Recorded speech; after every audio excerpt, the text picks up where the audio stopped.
नभाणाम् उद्योतकं दलितपापतमोवितानम् सम्यक् प्रणम्य जिनपादयुगं युगानाम् आलम्बनं भवजले बधतां जनान्।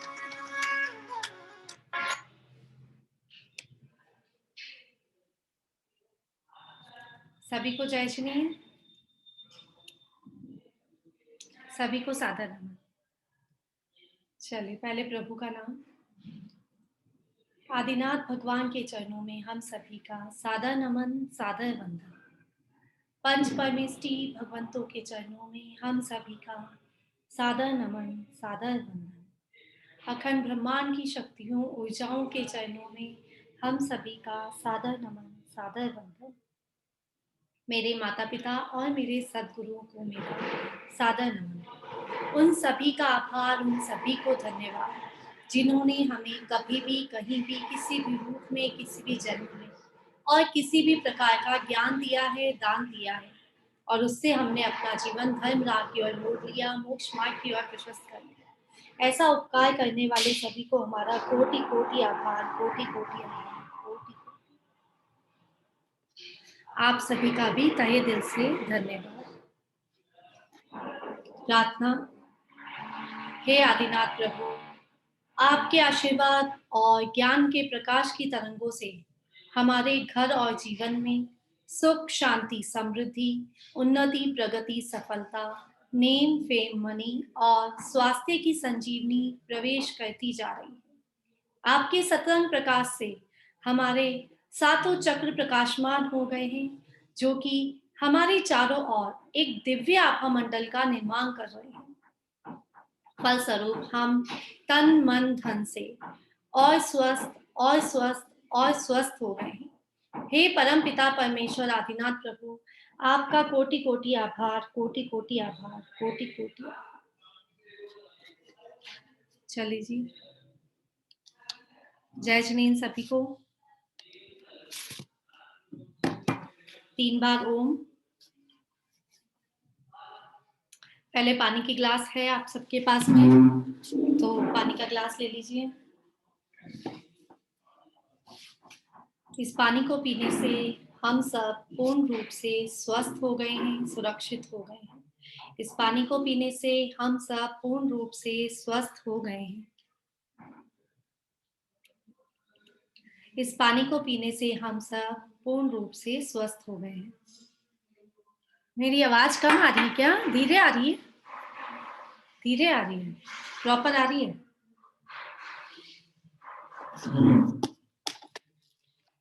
चलिए, मैंने वॉल्यूम तो बढ़ा दिया है, देखते हैं। 3 बार ओम।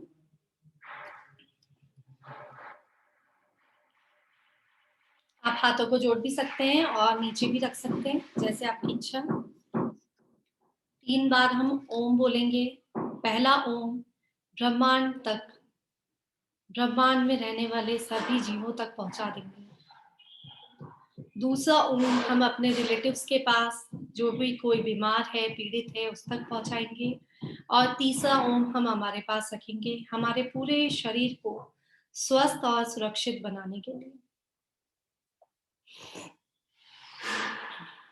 Deep breathing.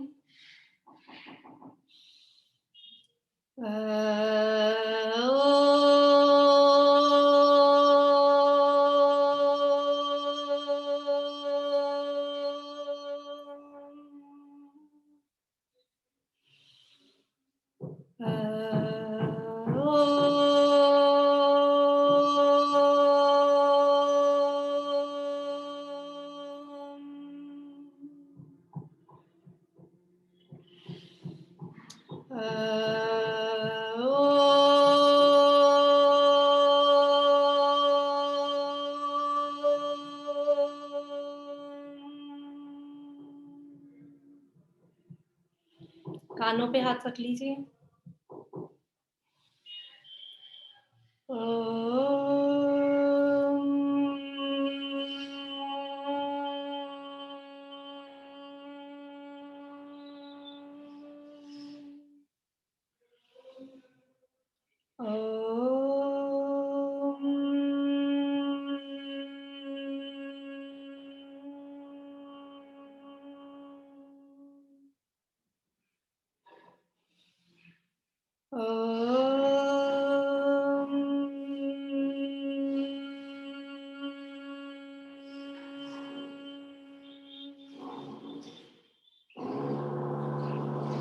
अपने दोनों अंगूठे को दोनों कानों पे रख लीजिए, फिंगर्स से आईज क्लोज कीजिए।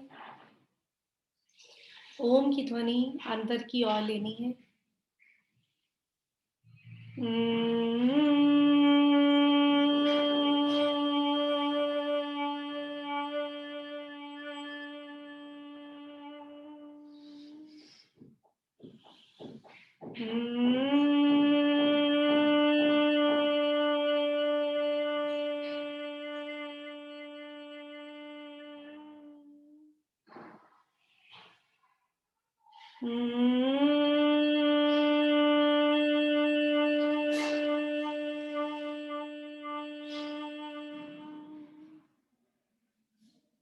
आंखें बंद ही रखिए, हाथों को नीचे ले आइए।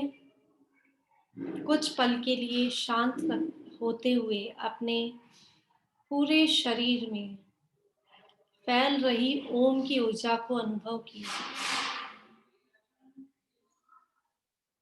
कानों के चारों ओर ओम की ध्वनि फैलती जा रही है और यह ध्वनि अंदर जाते हुए हमारे सभी ऑर्गन्स को स्वस्थ बना रही है। पूरे शरीर को स्वस्थ बना रही है। सर से लेकर पांव तक रोम रोम में ओम की ऊर्जा पहुंच गई है।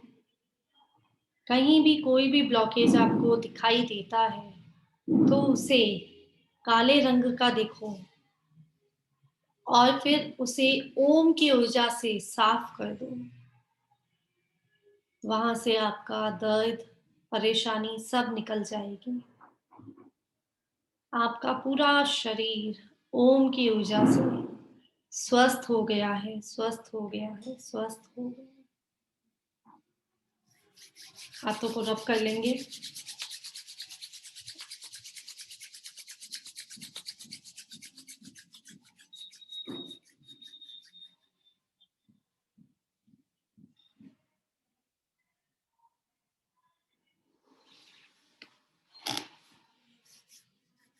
जय जिनेन्द्र नीता जी, कैसे हो? अच्छा लगा आपको देख के। अच्छे हो? चलो, 2-3 दिन से दिखे नहीं थे, याद आ रही थी। मुझे ध्यान ही नहीं रह रहा था। अच्छा अच्छा, ठीक है, कोई बात नहीं। ठीक है, तबीयत ठीक है? हाँ, अभी ठीक है। चलो ठीक,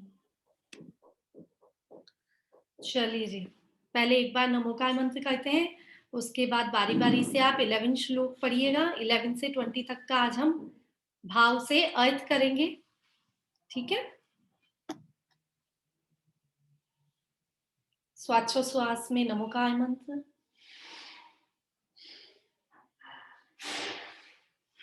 नमो अरिहंता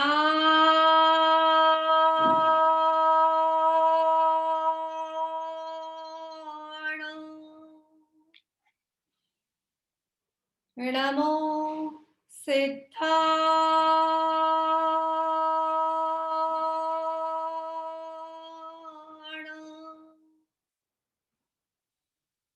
नमो आयरिया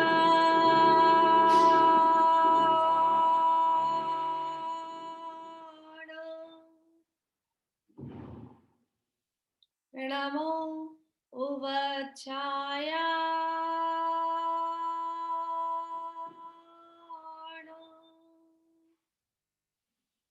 नमो लोए सवसाहुना नमो लोए सवसाहुना नमो लोए सवसाहुना। पानी का ग्लास तो हमने ले लिया ना। ओके, संकल्प मुद्रा करेंगे क्योंकि हम भक्तामृत स्तोत्र का पाठ कर रहे हैं। हम जो भी भक्तामृत स्तोत्र पढ़ेंगे, हम सोचेंगे इस स्तोत्र की ऊर्जा हम सभी तक भी पहुंच रही है, हमसे मिलने वाले सभी व्यक्ति भी ठीक हो गए हैं और इस ग्रुप में आने वाले सभी व्यक्ति पूर्ण रूप से स्वस्थ हो गए हैं। पिताजी कोठारी पूर्ण रूप से स्वस्थ हो गए हैं। ठीक है, स्वाति जी 11th नंबर श्लोक।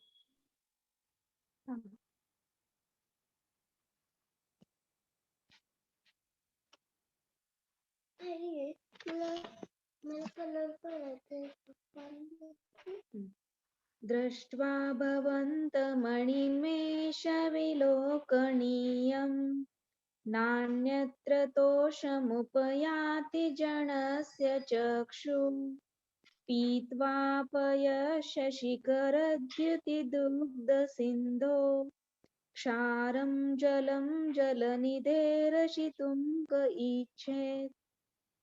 स्वाति जी 1 मिनट, आप सभी को मेरी आवाज की प्रॉब्लम आ रही है या किसी किसी को है? सभी को आ रही है? अच्छा,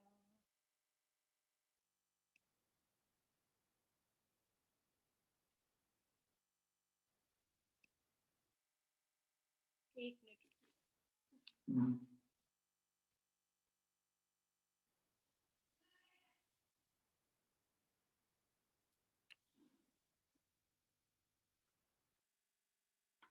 एक्चुअली रूम में नेटवर्क इशू है। अब आ रही है क्या मेरी आवाज? अब आ रही है? थोड़ी थोड़ी अब आई। ओके, चलिए, नेटवर्क इशू है, फिर ठीक कराते हैं इसको। हाँ जी, तो मानतुंगाचार्य जी ने क्या कहा है 11th श्लोक में? दृष्ट्वा भवन्तम निमेष विलोकनीयम, कि आप कैसे हो प्रभु, अपलक देखने योग्य हो। कैसे है प्रभु हमारे? जिनको बिना पल के झुकाए देखते ही रहे ऐसा मन करता है। हमारी पलकें बंद ही ना हो, बस उनके दर्शन होते रहे, ऐसा हमारे प्रभु का स्वरूप है। ठीक है, तो इसका क्या मतलब है कि हमको उनको देख के संतोष की प्राप्ति होती है, सुख की प्राप्ति होती है, तभी तो आप अलग देख सकते हैं ना। तो ये कैसा है, जैसा कि उदाहरण में सभी श्लोकों के में कुछ ना कुछ उदाहरण दिया है, एग्जाम्पल दिया है, तो वैसा ही मांगतुंगाचार्य जी ने इसमें क्या उदाहरण दिया है कि जिसने एक बार क्षीर सागर का मीठा जल पी लिया है, तो उसे खारा जल बहेगा क्या, पसंद आएगा क्या? नहीं अच्छा लगेगा। जिसने एक बार मीठा जल पी लिया, तो जैसे ही प्रभु जब हम आपको देख लेते हैं तो आपकी छवि अपलक देखने योग्य है, और आपको देखने के बाद और कहीं हमारा मन जाता ही नहीं है, और किसी को देखने का हमारा मन नहीं करता है। 12 श्लोक हिमानी जी।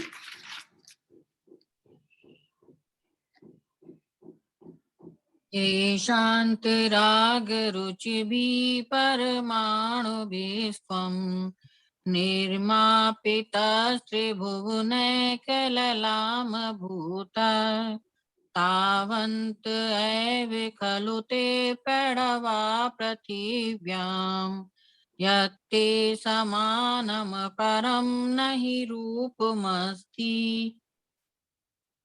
इस श्लोक में क्या कहा है आचार्य जी ने कि हे प्रभु, आपका जिन परमाणुओं से निर्माण हुआ है, वो परमाणु जगत में बस इतने ही थे जिनसे आपका निर्माण हो गया। अब ऐसे कोई परमाणु ही नहीं बने कि आप जैसा कोई बन सके। मीन्स आप क्या हो? अतुल्य हो। आपके समान पूरे दुनिया में, विश्व में, ब्रह्मांड में और कोई भी नहीं है। तो क्या कहा गया है? इसलिए आप क्या हो?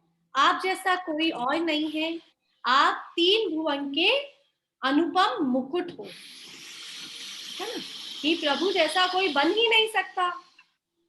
क्या होता है कि जब हम दूसरे देवों के पास जाते हैं, इनमें कुछ लोग में ऐसा ही बता रखा है कि हम जब दूसरे देवों के पास जाते हैं, उनकी आराधना भी करते हैं कि इससे ये बीमारी हमारी ठीक हो जाएगी, इससे ऐसा ठीक हो जाएगा।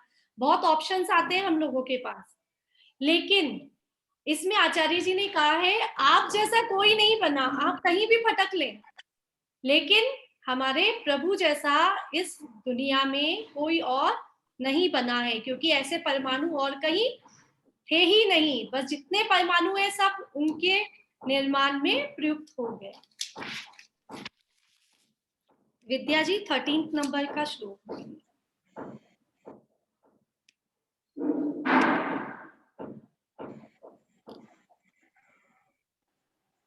वक्रवते सुरनरोरगनेत्रहारी निःशेष निर्जित जगत्त्रितयोपमानम् बिम्बं कलङ्कमलिनं क्वनिशाङ्करस्य यत्कासरे भवति पाण्डुपलाशकल्पम्।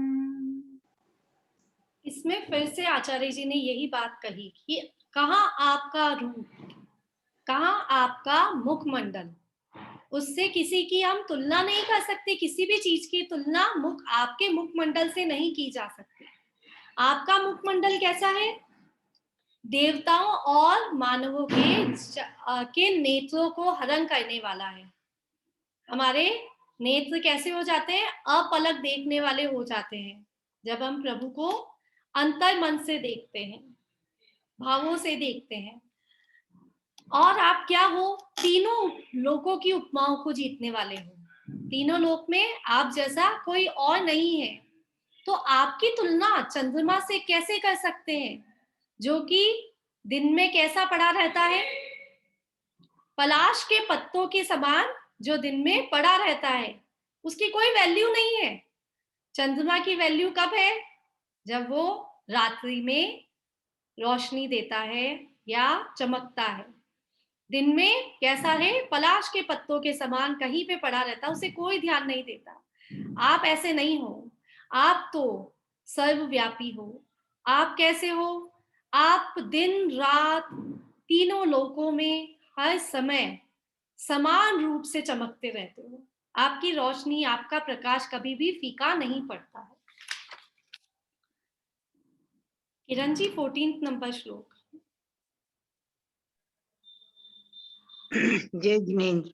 जय जी। संपूर्ण मंडल संकला कलाप सुब्रागुणास त्रिभुवनम तव लंघयन्ति ये संसृति आस्त्रि जगते जगदीश्वर नाथमेकं कस्तान निवारयति संचोर्त यथेष्टम। ठीक है। हे त्रिलोकीनाथ, क्या कहा इसमें आचार्य जी ने? हे त्रिलोकीनाथ, आपके जिसने आपकी आराधना कर ली, जिसने आपको पा लिया, उसे इस दुनिया में या कहीं भी किसी भी लोक में जाने से कोई नहीं रोक सकता। कैसे? इसका उदाहरण क्या दिया है कि जैसे राजा के जो आश्रित लोग होते हैं, जो राजा के सेवक होते हैं, उसे पूरी नगरी में कहीं भी जाने से कोई नहीं रोक सकता है। उसे कोई भी नहीं रोक सकता है, सेवकों को। और सभी प्रजाजनों को पूछेंगे कहीं जाना है तो, लेकिन जो राजा के सेवक होते हैं उनसे कोई कुछ नहीं पूछता, वो सब जगह जा सकते हैं। वैसे ही आपके आश्रित रहने वाले प्राणियों को भी सभी जगह जाने का, अपने इच्छा अनुसार विचरण करने का हक होता है, अधिकार होता है। तो इसको हम एक तरह से और समझेंगे कि आपकी ऊर्जा, जैसे सूर्य का प्रकाश सब जगह एक साथ पहुंच जाता है, वो नहीं पूछता कहीं जाना है या कहीं नहीं जाना है। उसकी ऊर्जा, उसकी किरणें सब तरफ अपने आप फैल जाती है और सब जगह जा सकती है। इतना सा होल वो कहीं पे वहां पहुंच जाएगी। तो वैसे ही प्रभु की जो ऊर्जा है हमारे पूरे शरीर में फैल जाती है, पूरे शरीर में कोने कोने में फैल जाती है। तो 14 नंबर का श्लोक, अगर हमारे शरीर में हड्डी से रिलेटेड कोई भी, बोन से रिलेटेड कोई भी समस्या हो, वायु का प्रकोप हो या कुछ भी, तो हम 14 नंबर के श्लोक का पाठ करते हैं। क्यों? क्योंकि इसमें कहा है आपकी ऊर्जा हर जगह विद्यमान हो जाती है। जैसे हम प्रभु का नाम लेते हैं, आराधना करते हैं, उनकी ऊर्जा हमारे शरीर के रोम रोम में, कोने कोने में पहुंच जाती है और हमको स्वस्थ बना देती है।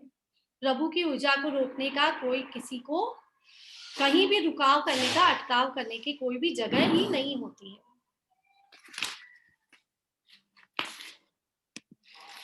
नीता जी 15th नंबर श्लोक।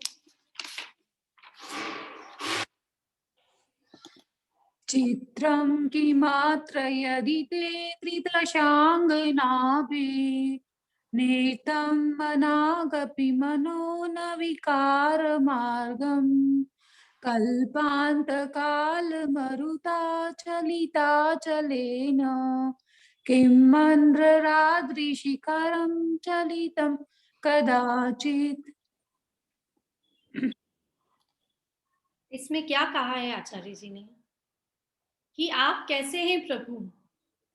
जब हमारे देवता, जब हमारे भगवान ध्यान अवस्था में रहते थे, जब तप करते थे, तो उनका ध्यान भटकाने के लिए, उनका तप से हटाने के लिए कई देवांगनाएं आती थी और उनके सामने नृत्य करती थी, गान करती थी, उनको कितनी बार रिझाने का प्रयास करती थी कि कैसे ही उन्हें मोह के जाल में फंसा लिया जाए और उनका ध्यान भ्रष्ट किया जाए, जिससे हमें उनका पता लग सकता है कि ये किस तरह के देवता है, किस तरह के प्राणी है।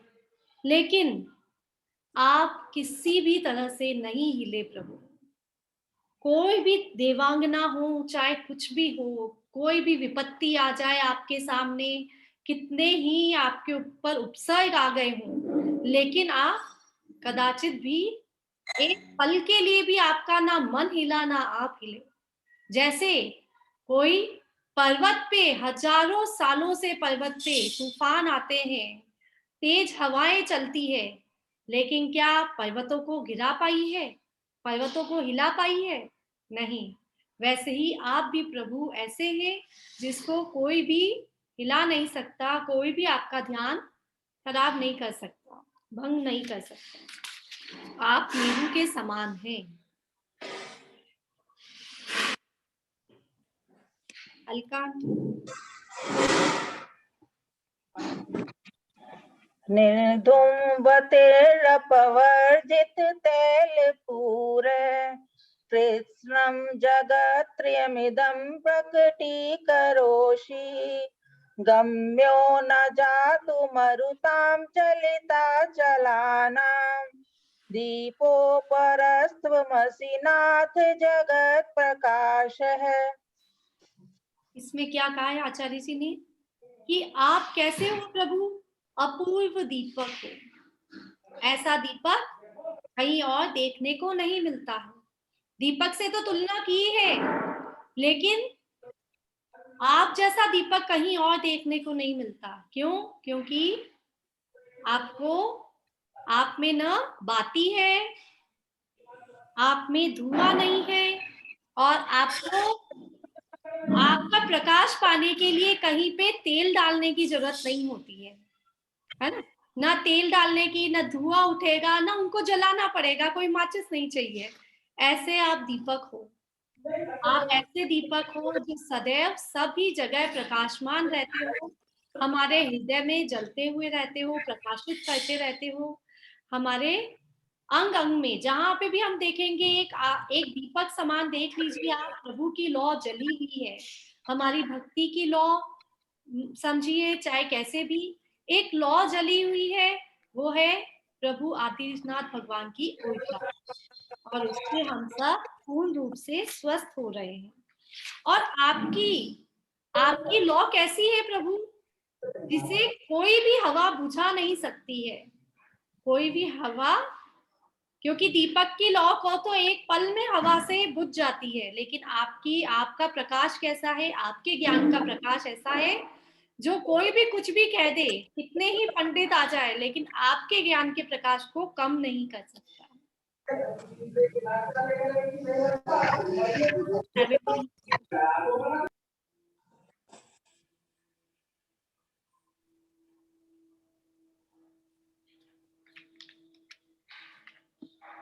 हाँ बोलिए रितु जी।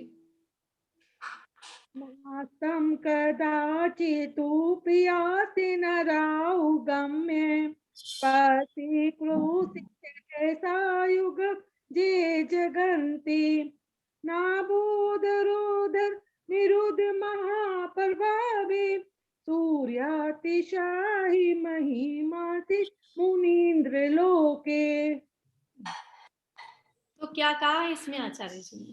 इस श्लोक को हम रोज करते आ रहे हैं, कितने ही समय से करते आ रहे हैं, और इस श्लोक की महिमा भी बहुत है, क्योंकि इस श्लोक से जैसे कहते हैं ना एंटीबायोटिक लेते हैं तो हम ठीक हो जाते हैं, वैसे ही इस श्लोक का उपयोग कैसे करते हैं हम कि एक हमने मेडिसिन ले ली है और हमारे पूरे शरीर में अपने आप ही एंटीबॉडीज आ गई हैं।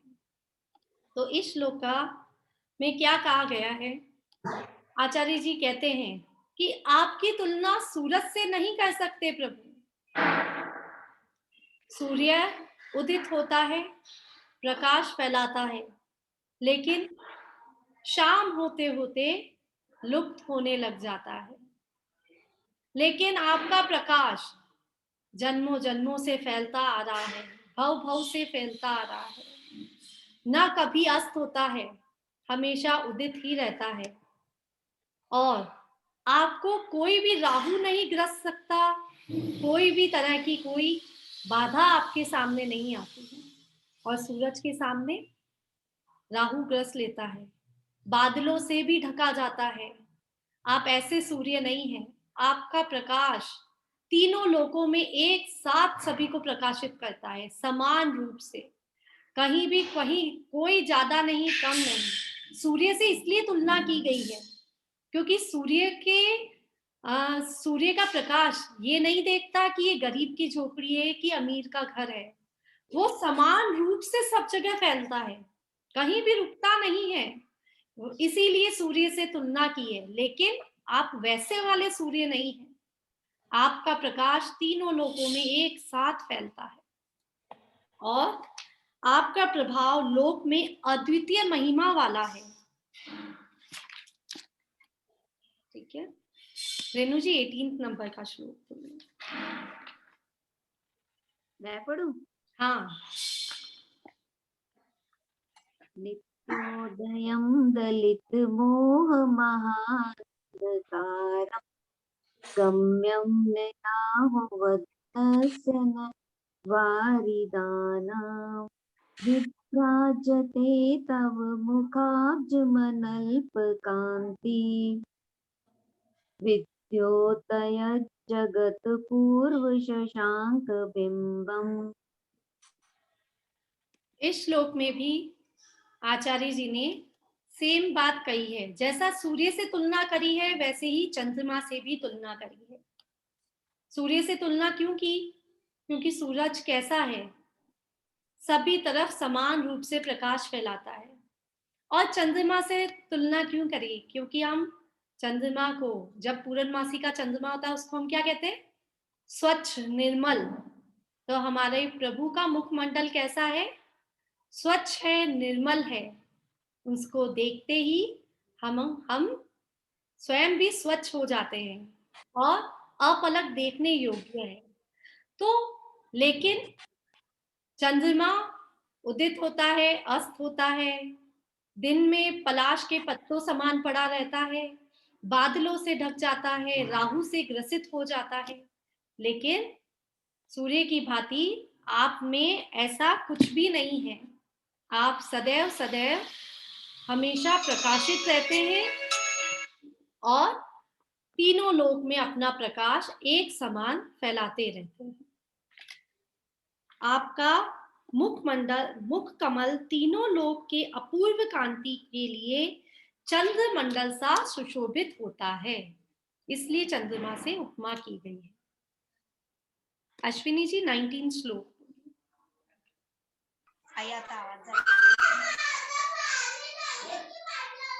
ज्ञानं यथा त्वयि विभाति कृतावकाशं नैवं तथा हरिहरादिषु नायकेषु।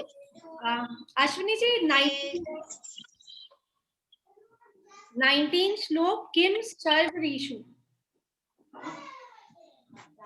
हाँ सॉरी सॉरी हाँ 19 किं शर्वरीषु शशिनानि विवस्वता वा युष्मन्मुखेन्दुदलितेषु तमस्सु नाथ निष्पन्नशालिवनशालिनि जीवलोके कार्यं कियत् जलधरेर्जलभारनम्रे.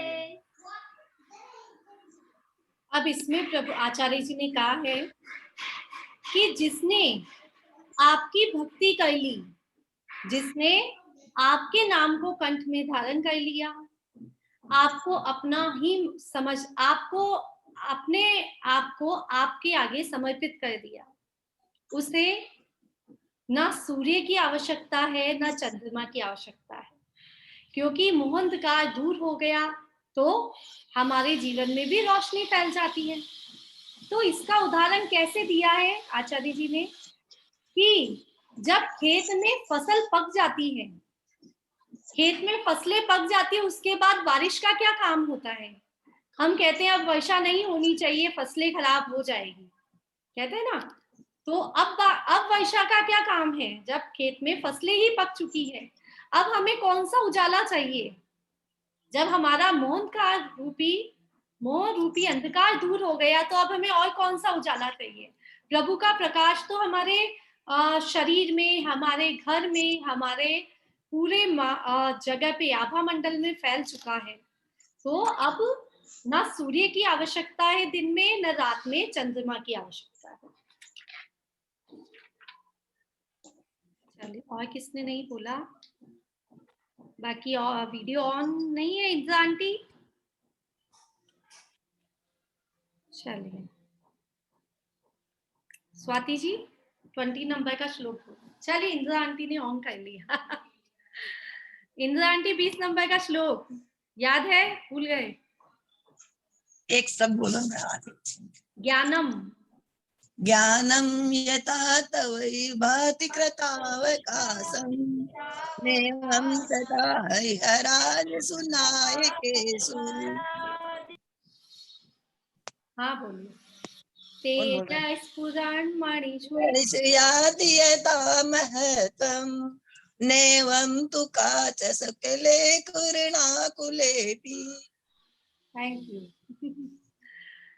चलिए, इसमें क्या कहा है आचार्य जी ने कि जो शोभा आप में देखने को मिलती है, जो रूप, जो शोभा आप में है, वो और किसी अन्य देवों में नहीं है. वो रोशनी, वो प्रकाश, वो ज्ञान और कहीं किसी भी हर हरादि देवों में हमें नहीं मिलता. जो जैसे उन्होंने उपमा दी है कि जो डायमंड होता है, महामणि होता है, उसमें जो तेज होता है, उसका जो प्रकाश होता है, वो शोभा क्या कांच के टुकड़ों में होती है? नहीं होती है. कांच के टुकड़ों की तुलना हम डायमंड से नहीं कर सकते हैं. वैसे ही अन्य हर हरादि देवों की तुलना हम किससे नहीं कर सकते?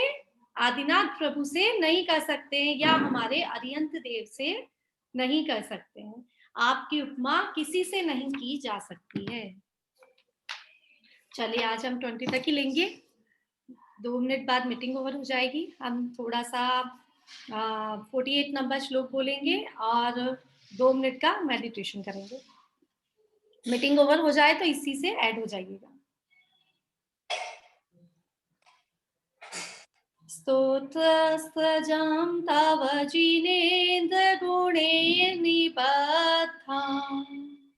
भक्त्या मया विविधवर्णविचित्रपुष्पां धत्ते जनो यैह कण्ठगतामुजस्रम् तम्मानतुङ्गमवशा समुपैति लक्ष्मी. तम्मानतुङ्गमवशा समुपैति लक्ष्मी. तम्मानतुङ्गमवशा समुपैति लक्ष्मी. Eyes closed. हे प्रभु, आपकी तुलना किसी अन्य वस्तु से, अन्य देवों से, प्रकृति के किसी भी, चाहे वह सूर्य हो, चंद्रमा हो, पर्वत हो, किसी से भी आपकी तुलना नहीं की जा सकती। आपका रूप चंद्रमंडल समान सुशोभित होता है, लेकिन आपका तेज सूर्य के प्रकाश से भी ज्यादा प्रकाशित है, तीनों लोगों को एक साथ प्रकाशित करता है, लेकिन कभी कहीं ग्रसित नहीं होता, ना कभी बादलों की ओट से ढक जाता है। वह समान रूप से तीनों लोकों में एक साथ प्रसारित होता रहता है। आपके आश्रित आप समान बनने को तत्पर हो जाते हैं। आप में जो परमाणु हैं वो अन्यत्र कहीं और कहीं भी दिखाई नहीं देते, तो आपका रूप अतुल्य है। आपके रूप को अपलक देखते रहें और अपना जीवन सफल बना लें, ऐसा आशीर्वाद दो प्रभु, क्योंकि जब से हमने आपका रूप देखा है